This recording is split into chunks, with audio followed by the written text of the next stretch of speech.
सरकार ने भले ही किसानों को लॉकडाउन के समय में बड़ी राहत दी हो, लेकिन यूपी के महोबा में पान किसानों की हालत बद से बदतर हो गई है।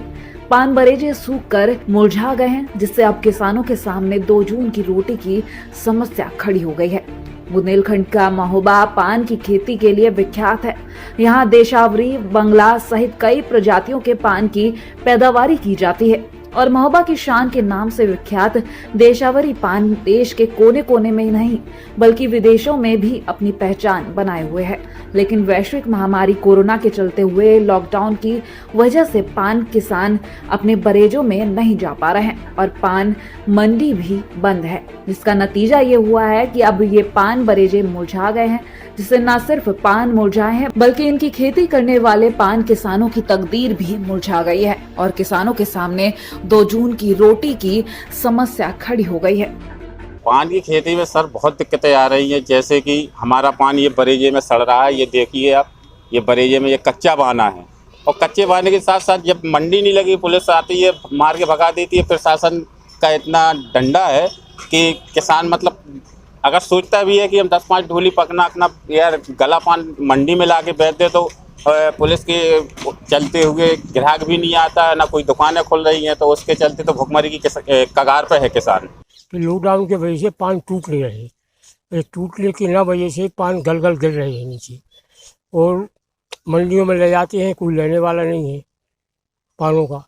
अच्छा, अगर ये पास बन जाए गाड़ियों की तो पान बाहर जाने लगे, इससे किसान के पान टूटते रहे तो नीचे खराब नहीं होंगे वो। अच्छा, नया पान कैसे बचा सकते हैं आप लोग? क्या उसको नया पान सलैया की ज़रूरत पड़ती है।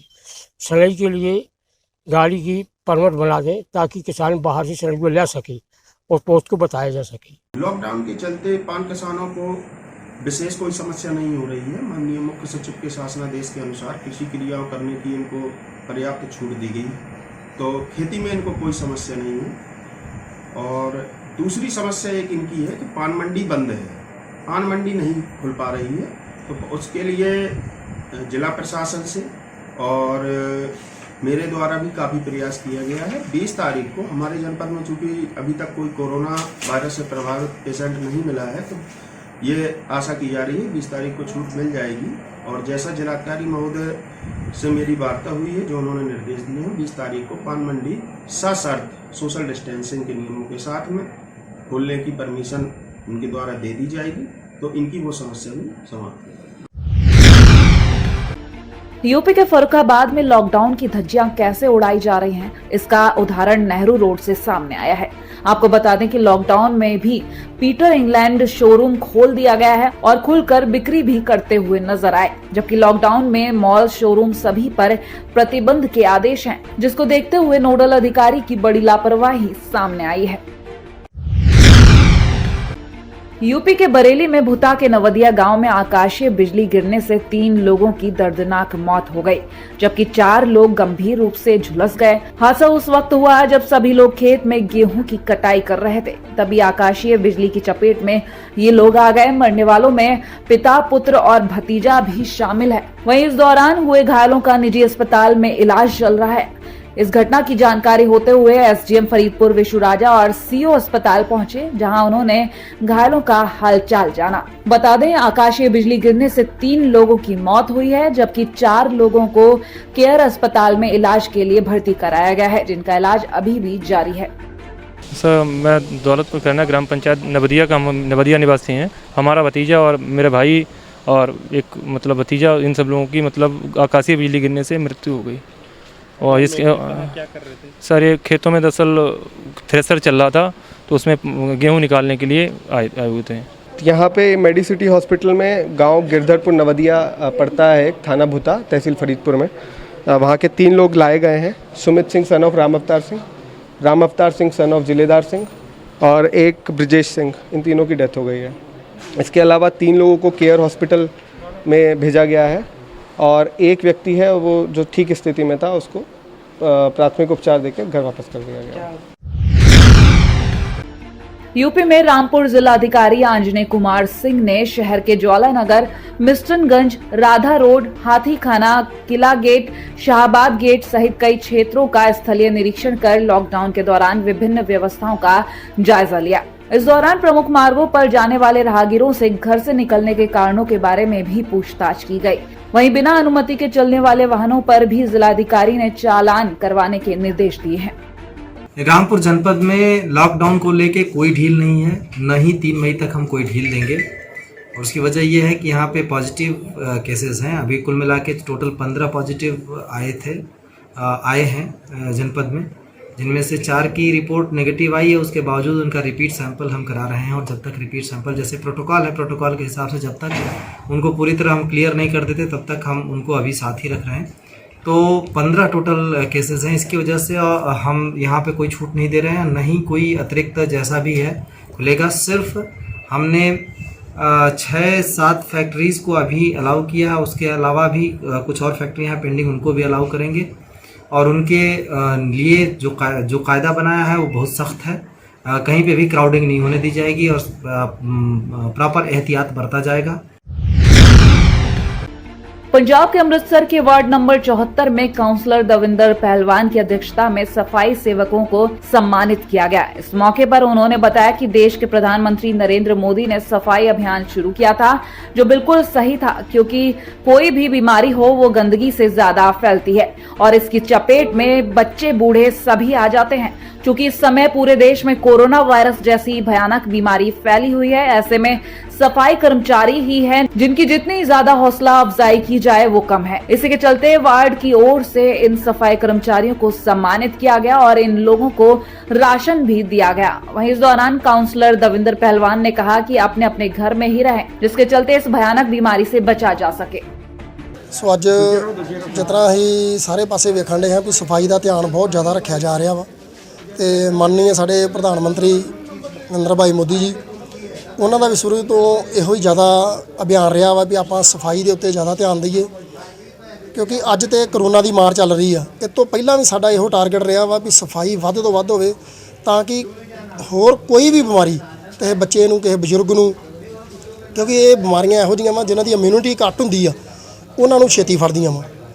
सो सारे अगे हथ जोड़ के इहो ही बेनती आ भी आपां सफाई वालियां दा, सीवरां वालियां दा, कूड़े वालियां दा सारियां दा सहयोग दईए ताकि उन्हां दा हौसला वजे। अज सम्मानित करन दा मतलब इहो ही भी उन्हां दी हौसला अफजाई। अज असीं वार्ड नंबर 74 सरदार दविंदर पहलवान जी काउंसलर साहब जिन्हां दी रहनमाई हेठ अज जो कारपोरेशन दे सफाई कर्मचारी, सीवरेज मैन और जेड़े सैनिटाइज जो कर रहे हैं इत्थे या कूड़ा चुकन वाले जिन्हें भी इत्थे कारपोरेशन के मुलाजम इत्थे अपनी वार्ड नंबर 74 सेवा निभा रहे हैं, उन्होंने अज साडे काउंसलर साहब वालों सन्मानित किया गया। बहुत ही खुशी वाली गल आ कि इस समय जो करोना का जंग जिहड़ा चल रहा करोना दे नाल, करोना नूं भजाउण दे लई सफाई कर्मचारियों का सब तो वध योगदान आ। पंजाब के मुख्यमंत्री अमरिंदर सिंह द्वारा कोरोना वायरस को फैलने से रोकने के लिए पंजाब में कर्फ्यू घोषित किया गया। पहले ये कर्फ्यू 14 अप्रैल तक था, जिसे कैप्टन अमरिंदर सिंह की ओर से 3 मई तक बढ़ा दिया गया। उनके आदेशों का पालन करते हुए अमृतसर पुलिस कमिश्नर सुखचैन सिंह गिल के दिशा निर्देश में एसीपी नरेंद्र सिंह और थाना इस्लामाबाद के प्रभारी अनिल कुमार सहित पूरी टीम की ओर से खालसा कॉलेज और सुरता सिंह रोड के अलग अलग इलाकों में भारी पुलिस फोर्स के साथ फ्लैग मार्च निकाला गया और इस मौके पर पुलिस की ओर से सफाई सेवकों को भी सम्मानित किया गया। अज देखा गया जी पुलिस प्रशासन वालों एक फ्लाइंग मार्च कढ़िया गया कोरोना के संबंध में। तो इत्थे जो इत्थों शुरू होया इस्लामाबाद तो शुरू करके इन्होंने अपना कबीर पार्क एरिया सारा कवर करके इन्होंने तो फ्लाइंग मार्च कढ़िया। बहुत वधिया लगा इन्हों का जो इस टाइम जो पुलिस प्रशासन जिन्नी सेवा कर रहा है अपने पंजाब के सारे बंदे सेवा कर रहा है कि बहुत वधिया काम कर रहे हैं, बहुत उपराला वधिया कर रहे हैं। इस संबंध में मेरी लोगों को बेनती है कि कोरोना वायरस को खात्मे वास्ते ਆਪਾਂ ਜਿਹੜੇ ਸਾਰੇ ਜਣੇ ਇਕੱਠੇ ਹੋ ਕੇ ਅਪੀਲ ਕਰ ਰਹੇ ਹਾਂ, ਰਿਕੁਐਸਟ ਕਰ ਰਹੇ ਹਾਂ ਸਰਕਾਰ ਵੱਲੋਂ, ਪ੍ਰਸ਼ਾਸਨ ਵੱਲੋਂ ਵੀ ਇਹ ਕਰੋਨਾ ਵਾਇਰਸ ਨੂੰ ਖਤਮ ਕਰਨ ਵਾਸਤੇ ਘਰਾਂ 'ਚ ਬੰਦ ਰਹਿਣ ਸਾਰੇ ਜਣੇ, ਆਪਣੇ ਫੇਸ ਤੇ ਕਵਰ ਕਰਕੇ ਰੱਖਣ, ਸੋਸ਼ਲ ਡਿਸਟੈਂਸਿੰਗ ਜਿਹੜੀ ਬਣਾਏ ਰੱਖਣ। ਅਸੀਂ ਜਿਹੜਾ ਫਲੈਗ ਮਾਰਚ ਕਰ ਰਹੇ ਹਾਂ ਨਾ ਜੀ, ਇਹ ਲੋਕਾਂ ਦੀ ਤੰਦਰੁਸਤੀ ਵਾਸਤੇ, ਲੋਕਾਂ ਨੂੰ ਉਤਸ਼ਾਹਿਤ ਕਰਨ ਵਾਸਤੇ, ਲੋਕਾਂ ਨੂੰ ਅਵੇਅਰ ਕਰਨ ਵਾਸਤੇ ਕਰ ਰਹੇ ਹਾਂ ਕਿ ਪਲੀਜ਼ ਘਰਾਂ 'ਚੋਂ ਬਾਹਰ ਨਾ ਆਓ। पंजाब के पूर्व कैबिनेट मिनिस्टर नवजोत सिंह सिद्धू एक बार फिर मास्क और राशन बांटने लोगों के बीच पहुंचे, लेकिन इस बार नवजोत सिंह सिद्धू विवादों से दूर नजर आए और मास्क पहने हुए भी नजर आए। हालांकि दबुलजी पहुंचने के बाद सिद्धू थोड़ी देर ही रुके और फिर चलते बने। आपको बता दें कि नवजोत सिंह सिद्धू पिछले कई दिनों से मास्क और राशन बांटने के लिए निकल रहे थे, लेकिन बिना मास्क पहने, और कई राजनीतिक पार्टियां मास्क न पहनने पर नवजोत सिंह सिद्धू पर मामला दर्ज करने की बात भी कर रही थी।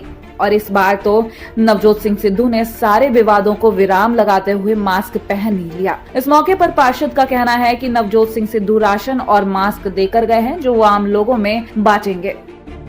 वार्ड नंबर 32 रजेश मैदान अज असीं दबुलजी दे विच सिद्धू साहब दे ते मैडम नवजोत कौर दी दिशा के अनुसार, निर्देशा अनुसार असीं इत्थे राशन वंड रहे हैं, जिहड़ा कि दबुलजी और सुरजीत कलोनी च राशन 180 परिवारों को दिता जा रहा है। सिद्धू साहब ने दिन रात ला के हर बंदे का ख्याल रख के अपनी कॉन्स्टिट्यूएंसी का, ईवन सारिया कॉन्स्टिट्यूएंसी का ख्याल रख के सारिਆਂ ਨੂੰ राशन दिता है और मैं उन्होंने बहुत बहुत धन्यवाद। पंजाब के अमृतसर में जत्थेदार अकाल तख्त ज्ञानी हरप्रीत सिंह ने मंजी साहिब गुरुद्वारे में माथा टेका। इस मौके पर उन्होंने कहा कि सारी दुनिया में पैर पसार चुके कोरोना वायरस को हराने के लिए लॉकडाउन ही सिर्फ एक हल नहीं है। इसे हराने के लिए दुनिया के लोगों के मन से कोरोना वायरस का डर निकालना होगा, तभी इसे हरा पाएंगे। साथ ही उन्होंने कहा कि लोगों को अपने खान पान में बदलाव करना होगा और कुदरती खेती के साथ साथ कुदरती खान पान भी अपनाना होगा, तभी अंदर से ताकतवर हो पाएंगे और शरीर कोरोना वायरस का मुकाबला कर पाएगा। चलो सरकारों ने लॉकडाउन किए है, पर इस दी भी हल नहीं है लॉकडाउन जिहड़ा हैगा। इहदे लई सानू अपना लाइफ स्टाइल जिहड़ा है बदलना पएगा, सानू अपना जिहड़ा देसी खान पान है वो मुड़ तो शुरू करना पएगा। और ये जिहड़ी बीमारी आई है इहनूं सब तो पहलां तां सानू अपने मनां चों कढनी पएगी, क्योंकि मनां दे विचों इस बीमारी दा भै जिहड़ा है वो इस बीमारी नूं साडे जिहड़ा नेड़े लैके आउंदा है। मनां चों भै नूं कढीए ते अपना जिहड़ा देसी खान पान है इहनूं असीं जिहड़ा है मुड़ सुरजीत करिए ते सानू जिहड़ी है रोग मुक्त खेती वाले पासे भी जिहड़ा है वो परतना पऊगा। बहुत ज़्यादा जिहड़ी है असी कीटनाशक फसलों के उत्ते छिड़कते हैं, घट्टो घट्ट साडे जिहड़ा पंजाब दा किसान है उन्हें जिहड़ी आप खानी है उन्होंने जरूर फसलों तो जिहड़ा कीटनाशकों तो मुक्त करके बीजण ते बेचण दा जिहड़ा वो यतन करे। हरियाणा के फरीदाबाद में श्री अद्भुत सेवा धाम ट्रस्ट और श्री कैलाश धाम सेवा ट्रस्ट के कार्यकर्ता भूखा रहे ना कोई के लक्ष्य पर चलते हुए लोगों को भोजन उपलब्ध करा रहे हैं। श्री अद्भुत धाम के एक सेवादार ने बताया कि लॉकडाउन से पहले ही उनका लक्ष्य था कि भूखा रहे ना कोई। इसी लक्ष्य पर चलते हुए जरूरतमंदों को वो खाना खिलाते हुए आ रहे हैं, लेकिन अब लॉकडाउन लगने के बाद से लोगों की संख्या ज्यादा बढ़ गई है, फिर भी वो हर संभव कोशिश कर रहे हैं कि लोगों तक भोजन पहुंचा पाएं। मैं श्री अद्भुत धाम ट्रस्ट से हूँ, सेक्टर 16 फरीदाबाद से। और जन सुविधा के देखते हुए जो लॉकडाउन चल रहा है, वैसे तो पिछले निरंतर 3.5 साल से हम लोग एक लक्ष्य लेके चल रहे हैं, भूखो रहे ना कोई, परंतु लॉकडाउन के पीरियड में ये संख्या ज़्यादा बढ़ गई है।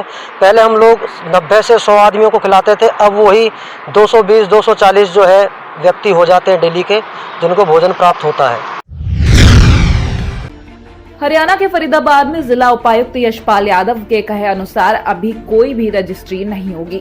इसके अलावा किसी भी तरह के उद्योग चलाने के लिए सरल हरियाणा पर एप्लीकेशन मांगी गई है, लेकिन अभी किसी को छूट नहीं मिलेगी। इसके लिए पहले उन्हें कमेटी द्वारा एग्जामिन करवाया जाएगा, तभी छूट मिल सकती है और इसमें अभी वक्त लगेगा। दरअसल हरियाणा सरकार में रजिस्ट्री कराने और उद्योग धंधों को छूट देने का आदेश जारी किया गया था, लेकिन फरीदाबाद चूंकि रेड जोन में है, इसीलिए फरीदाबाद में अभी रजिस्ट्री नहीं होगी। जिला उपायुक्त यशपाल यादव ने कहा कि फरीदाबाद में 13 कंटेनमेंट जोन में से एक सेक्टर कम हो गया है, जिसके बाद फरीदाबाद में अब कुल 12 कंटेनमेंट जोन है। गवर्नमेंट ऑफ हरियाणा के द्वारा सरल पोर्टल बना दिया गया है और उसके ऊपर सभी इंडस्ट्री के लोग जो अपनी इंडस्ट्री को चलाना चाहते हैं वो अप्लाई कर रहे हैं। हमने टीम्स बना दी हैं, वो उनको एग्जामिन करेंगी विजिट करेंगी और जो योग्य पाया जाएगा उसको परमिशन दे दी जाएगी। 13 कंटेनमेंट जोन है, कितना खतरनाक रहने वाला है, क्या स्थिति है फिलहाल की डेट में?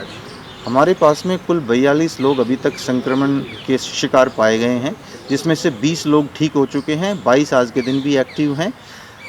इन सब को देखते हुए 13 कंटेनमेंट जोन्स डिक्लेयर किए गए थे। उनमें से एक जोन पाया गया कि वहाँ पर वो पेशेंट कभी गया नहीं, इसलिए उसको डीनोटिफाई कर रहे हैं। इसके अलावा कुछ केसेस परसों नए आए थे, उनके आधार पर अगर जोन बनाने की ज़रूरत है तो उसके ऊपर विचार चल रहा है, लेकिन अभी स्थिति नियंत्रण में है और जितने भी केसेस पाए गए हैं उन सभी के सोर्सेज हमें पता है, उनकी कॉन्टैक्ट ट्रेसिंग की गई है, उन सबको क्वारंटीन में रखा गया है और उनके ऊपर नज़र रखी जा रही है।